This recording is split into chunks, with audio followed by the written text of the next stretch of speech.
আসসালামু আলাইকুম, স্বাগত জানাচ্ছি আরটিভির মধ্যাহ্নের সংবাদে। আপনাদের সঙ্গে আছি আমি সিনথিয়া রহমান।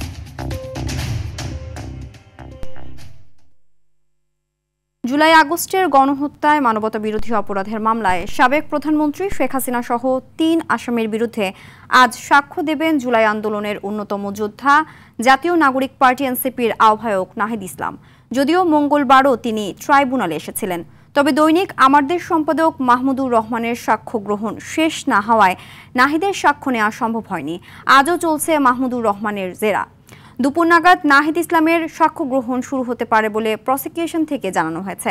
বিচারপতি মোহাম্মদ গোলাম মুর্তজা মজুমদারের নেতৃত্বাধীন আন্তর্জাতিক অপরাধ ট্রাইব্যুনাল ১-এ এখন পর্যন্ত এ মামলায় মাহমুদুর রহমান, রাজসাক্ষী সাবেক আইজিপি চৌধুরী আবদুল্লাহ আল মামুন সহ মোট ৪৬ জনের সাক্ষ্য গ্রহণ শেষ হয়েছে।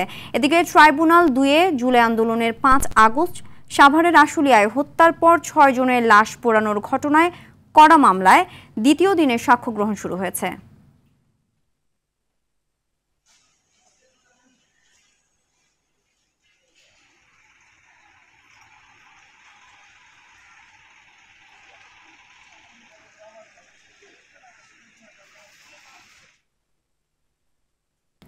রাকসু হল সংসদ ও সিনেটে ছাত্র প্রতিনিধি নির্বাচনে তৃতীয় দিনের প্রচারে মুখর রাজশাহী বিশ্ববিদ্যালয় ক্যাম্পাস।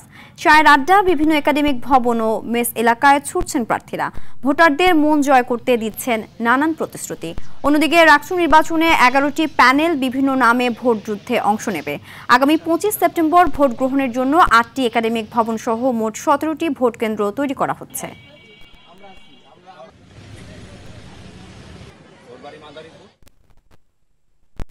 এদিকে উৎসব মুখর পরিবেশে শেষ হয়েছে চট্টগ্রাম বিশ্ববিদ্যালয় কেন্দ্রীয় ছাত্র সংসদ চাকসু নির্বাচনের মনোনয়ন ফর্ম বিতরণ। কেন্দ্রীয় ছাত্র সংসদ ও হল সংসদ মিলিয়ে মোট মনোনয়ন সংগ্রহ করেছে ১০৬৩ জন। আজ নির্বাচনের মনোনয়ন ফর্ম জমা দেওয়ার শেষ তারিখ। সকাল ৯:৩০ থেকে বিকেল ৩:৩০ পর্যন্ত মনোনয়ন ফর্ম জমা নেওয়া হবে। মঙ্গলবার সন্ধ্যায় তথ্য জানান নির্বাচন কমিশনের সদস্য সচিব অধ্যাপক ডক্টর আরিফুল হক সিদ্দিকী।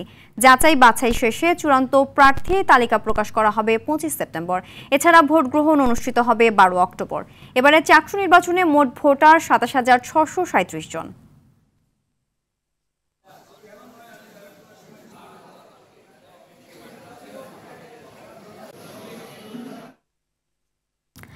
এ বিষয়ে আরো জানাতে চট্টগ্রাম থেকে সরাসরি যোগ দিচ্ছেন সহকর্মী সাইফুল মাহমুদ। সাইফুল, সবশেষ ডাকসু ও জাকসু নির্বাচনের ফলাফল বিবেচনায় চাকসু নির্বাচন ঘিরে ক্যাম্পাসে এখন কি ধরনের আলোচনা হচ্ছে? জি সিনথিয়া, আসলে যেমনটি বলেছেন, যেহেতু আসলে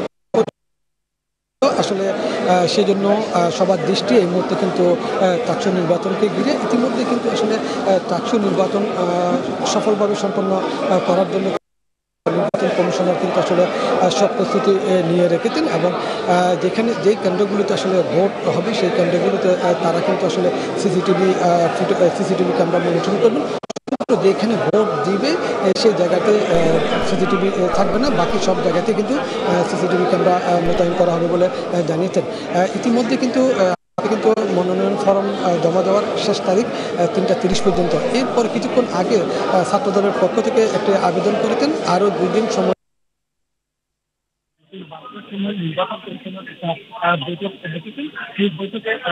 সেই বৈঠকে ওনারা সিদ্ধান্ত নেবেন আসলে 2 দিন সময় বৃদ্ধি করবেন নাকি আর যে নির্ধারিত সময় আছে সেই নির্ধারিত সময়ের মধ্যে শেষ করবেন। এটি আসলে দুপুর 12টার পরে বলা যাবে। ওনারা বৈঠকের পরে ব্রিফ করবেন।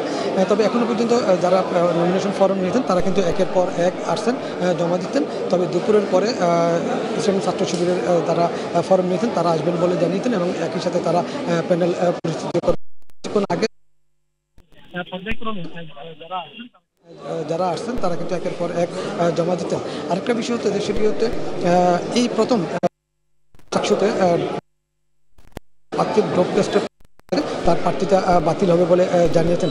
তবে সাধারণ শিক্ষার্থীরা মনে করছেন যেহেতু দীর্ঘ ৩৬ বছর পর আসলে এই নির্বাচনটি খুবই উৎসবমুখর হবে এবং তারা তাতে নতুন একটি এর আগে বিগত ৩০ বছর আসলে তাদের দাবি দেওয়া। ধন্যবাদ।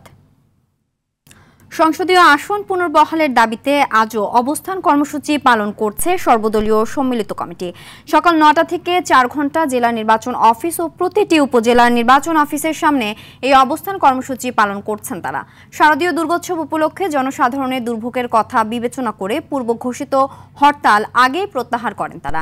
এদিকে জেলায় ৪টি আসন বহাল রাখার দাবিতে সোমবার সুপ্রিম কোর্টে ২টি রিট পিটিশন দাখিল করা হয়েছে।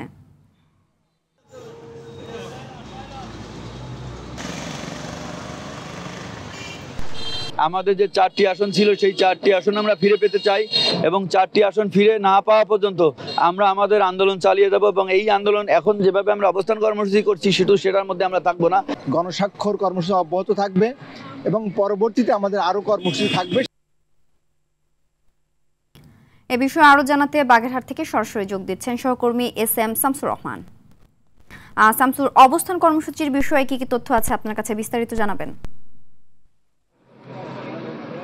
সিনথিয়া, আপনি যেমনটি বলছিলেন, বাগেরহাটের 4টি সংসদীয় আসন রক্ষার দাবিতে যে সর্বদলীয় সম্মিলিত কমিটি, এই কমিটির কিন্তু যে আপনার নির্বাচন কমিশন কার্যালয়ের সামনে অবস্থান কর্মসূচি পালন করছে।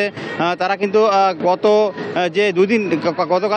গতকাল 9টা থেকে বেলা 1টা পর্যন্ত এবং আজকে 9টা থেকে বেলা 1টা পর্যন্ত তীব্র রোদ অপেক্ষা করে তারা কিন্তু এখানে যে অবস্থান করছে। সকাল 9টা থেকে এখানে শুরু হয়েছে অবস্থান কর্মসূচি এবং এখনও কিন্তু নেতাকর্মীরা এখানে অবস্থান করেছে এবং তারা বলছেন যে সকাল 9টা থেকে শুরু হয় এই অবস্থান কর্মসূচি চলবে বিকাল দুপুর 1টা পর্যন্ত। আমরা এখন কথা বলবো এখানে অবস্থান কর্মসূচি অংশ নেওয়া জেলা জামাতের আমির জনাব রেজাউল কবির। আপনি জানাবেন আপনাদের কর্মসূচির সংক্ষিপ্ত আপনারা কী করতে চাচ্ছেন আগামীতে? আমরা আজকে 1টা পর্যন্ত নির্বাচন অফিস অবরোধ কর্মসূচি পালন করব। যদি নির্বাচন কমিশন আমাদের দাবি না মানে তাহলে আগামী দিন আবারও সকাল 9টা থেকে 1টা পর্যন্ত নির্বাচন অফিস অবরোধ কর্মসূচি চালু থাকবে। এরপরেও যদি সরকার আমাদের দাবি না মানে পরবর্তীতে আরও কঠোর কর্মসূচি দেবো আমরা ইনশাআল্লাহ। আমাদের দাবি আদায় না হওয়া পর্যন্ত রাজপথে থাকবো, আইনি লড়াইও চলবে ইনশাআল্লাহ। ধন্যবাদ। সিনথিয়া, যেমনটি উনি বলছিলেন, এটি কিন্তু আইনি লড়াইও চলছে, একে দেখাধারে কিন্তু আন্দোলনও চলছে। শুধু এই বাগেরহাট জেলা নির্বাচন অফিসের সামনেই নয়, এটি কিন্তু বাগেরহাটের 9টি উপজেলা আছে, 9টি উপজেলার সামনেই কিন্তু এইভাবে অবস্থান কর্মসূচি পালন করছে সংশ্লিষ্ট উপজেলা যে নেতাকর্মী আছে তারা। তো সিনথিয়া, বাগেরহাট থেকে এটাই ছিল আমার কাছে সর্বশেষ। ধন্যবাদ। ঐকমত্য কমিশনের বৈঠকে কথা বলছে অধ্যাপক আলী রিয়াজ, চলে যাচ্ছি সেখানে। পরামর্শ দেওয়া হয়েছে যেটি আপনাদের সামনে আমরা উপস্থাপন করেছি। আমাদের দিক থেকে আমরা কমিশন মনে করি যে যদি আমরা সরকারকে একাধিক পরামর্শ দিতে পারি বাস্তবায়নের, সেটা তুলনামূলকভাবে সরকারের জন্য সহজতর হবে বিভিন্ন বিষয় বিবেচনা করে এবং প্রয়োজনীয় আইনি সাংবিধানিক বিষয়গুলো খতিয়ে দেখে তারা পদক্ষেপ নিতে পারবেন।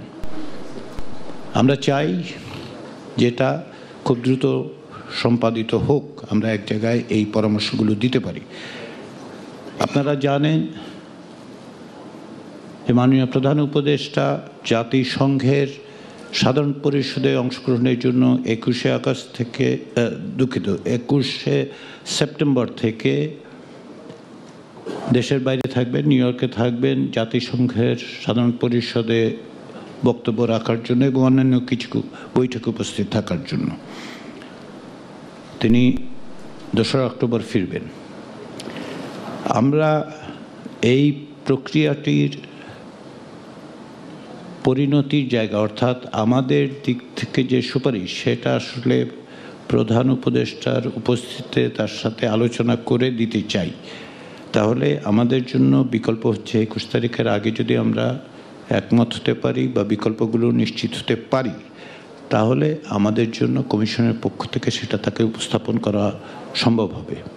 অন্যথায় আমাদেরকে কিছুটা সময় নিতে হবে, যেহেতু তিনি উপস্থিত থাকবেন না। কেননা তিনি এই কমিশনের প্রধান উপদেষ্টা, প্রধান নির্বাহী, তো তার কাছে আমাদের পরামর্শ দেওয়া দরকার। তো সেই জন্য আমরা আশা করছি যদি আমরা 21 তারিখের মধ্যে এক জায়গায় আসতে পারি, অন্যথায় আমাদের একটু সময় নিয়ে 2রা অক্টোবর বা তৎপরবর্তী সময়ে ওনার কাছে এটা উপস্থাপন করতে হবে এবং আমি অনুমান করি এটি উপস্থাপনের সময় তার সঙ্গে আমাদের আলোচনাও করতে হবে যে কি কি পরিস্থিতির মধ্যে দিয়ে। যদিও প্রধান উপদেষ্টা প্রায় নিয়মিতভাবেই এই কমিশনের অগ্রগতি সম্পর্কে অবহিত হয়েছেন, আমরা তাকে অবহিত করেছি এবং তিনি নিজে অন্যান্য মাধ্যমগুলো বিশেষত টেলিভিশনে এটা যাওয়ার কারণে উনি দেখেন এবং যতদূর সম্ভব কাজের ব্যস্ততার মধ্যেও তিনি এটা অত্যন্ত গুরুত্ব দিয়ে তিনি অনুসরণ করেছেন।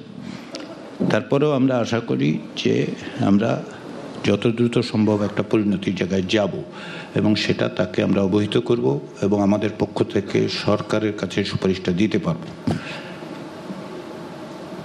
ইতিমধ্যে আপনাদের কাছে সনদের চূড়ান্ত ভাষ্য দেয়া হয়েছে।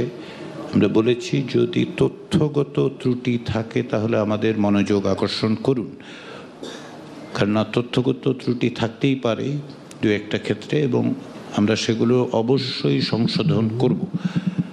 বাইরে মূল বক্তব্যের জায়গায় আসলে আমরা বলেছিলাম যে এটা সংশোধনের সকলের মতামতের সমন্বয়ের কারণে এটাকে আমরা ওই টেক্সটটাকে ওই মূল জায়গাটাতে আমরা পরিবর্তন করতে চাচ্ছি না। আমরা আপনাদের টাঙ্গাইল সদর উপজেলার মগরা ইউনিয়নে বিএনপির সাধারণ সম্পাদক SM আনিসুর রহমানকে না পেয়ে তার স্ত্রী লিলি আক্তারকে কুপিয়ে হত্যা করেছে সন্ত্রাসীরা। গেল রাত 9:30টার দিকে উপজেলার কুইজবাড়ি বাজারে লিওন বেকারিতে ঘটনা ঘটে। স্থানীয়রা জানান মুখোশধারী 4 থেকে 5 জন হঠাৎ বেকারিতে প্রবেশ করে মালিক আনিসুর রহমানকে না পেয়ে স্ত্রী লিলি আক্তারের উপর ধারালো অস্ত্র দিয়ে হামলা চালায়। এতে তিনি গুরুতর আহত হন। পরে স্থানীয়রা উদ্ধার করে টাঙ্গাইল জেনারেল হাসপাতালের জরুরি বিভাগে নিয়ে গেলে চিকিৎসক মৃত ঘোষণা করেন। টাঙ্গাইল সদর থানার ভারপ্রাপ্ত কর্মকর্তা তানভীর আহমেদ জানিয়েছেন, ময়নাতদন্তের জন্য মরদেহ টাঙ্গাইল জেনারেল হাসপাতালের মর্গে পাঠানো হয়েছে। হত্যার বিষয়ে তদন্ত চলছে।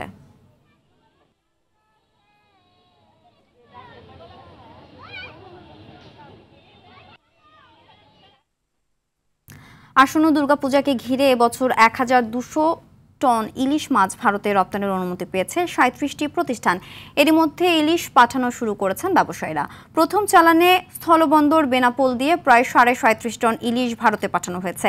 বেনাপোল স্থলবন্দরের মৎস্য পরিদর্শন ও মান নিয়ন্ত্রণ কেন্দ্রের ফিশারিজ কোয়ারেন্টাইন কর্মকর্তা সজীব সাহা জানান, বুধবার দিনগত রাত 1:30টার দিকে বেনাপোল বন্দর দিয়ে এসব ইলিশ রপ্তানি করে 6টি প্রতিষ্ঠান। এদিকে 5 অক্টোবরের মধ্যে ইলিশ রপ্তানি শেষ করতে নির্দেশ দিয়েছে মৎস্য অধিদপ্তর।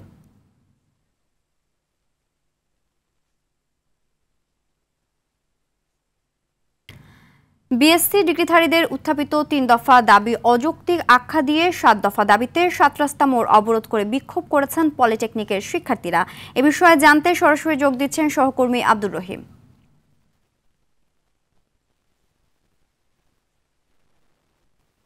রহিম, শিক্ষার্থীদের আন্দোলনের বিস্তারিত আমাদের জানাবেন।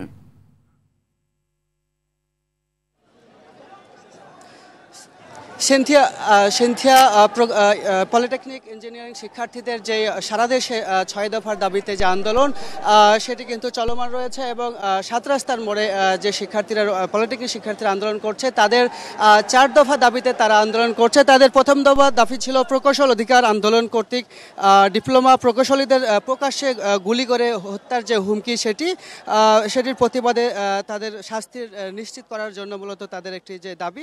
দ্বিতীয় দাবিটি হচ্ছে যে ইঞ্জিনিয়ারিং শিক্ষার্থীদের অযৌক্তিক যেই 3 দফা দাবি সরকার কর্তৃক মেনে নেওয়া হয়েছে সেটির তাদের প্রতিবাদ যে সেটি স্থগিত করতে হবে।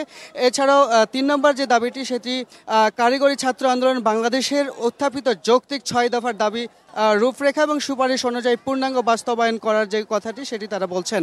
ইঞ্জিনিয়ারিং ওয়ান চ্যানেল এডুকেশন একথাই। এছাড়াও কিন্তু তাদের পক্ষ থেকে যেটি বলা হচ্ছে যে গত কিছুদিন আগেই যে বুয়েট সহ প্রকৌশল যে প্রযুক্তি বিশ্ববিদ্যালয়ের শিক্ষার্থীরা তারা যে অযৌক্তিক যে 3 দফা দাবি তারা দিয়েছেন এবং সরকার কর্তৃক মেনে নেওয়া হয়েছে এবং যেই এবং যেই যে তদন্ত কমিটি গঠন করা হয়েছে সেই কমিটিকে তারা অযৌক্তিক কমিটি বলছেন বলে তারা কিন্তু আমাদেরকে জানাচ্ছেন। এছাড়াও ইঞ্জিনিয়ারিং এবং ওয়ান চ্যানেল এডুকেশন চালু করতে তাদের পক্ষ থেকে দাবি জানানো হয়। এছাড়া কিন্তু সারা দেশে একই সাথে সড়ক থেকে শুরু করে রেলপথও তারা হচ্ছে অবরোধ করেছে বলে আমরা জানতে পেরেছি। এবং এখানে তারা কিন্তু সকাল থেকেই পলিটেকনিক শিক্ষার্থীরা এখানে স্লোগান দিচ্ছেন এবং তেজগাঁও এলাকাতে সাত রাস্তার যে সকল রাস্তা কিন্তু তারা বন্ধ করে এখানে অবরোধ করছেন। এছাড়াও কিন্তু তাদের দাবি মেনে না নেওয়া পর্যন্ত তাদের এই আন্দোলন চলতে থাকবে বলে আমাদেরকে জানানো হয়েছে। এই ছিল আমার কাছে রাজধানীর 7 রাস্তার মোড় থেকে সিনথিয়া। ধন্যবাদ। মধ্যাহ্নের সংবাদ এ পর্যন্তই। দুপুরের সংবাদ 2:45টায় দেখার আমন্ত্রণ রইল। ধন্যবাদ সবাইকে।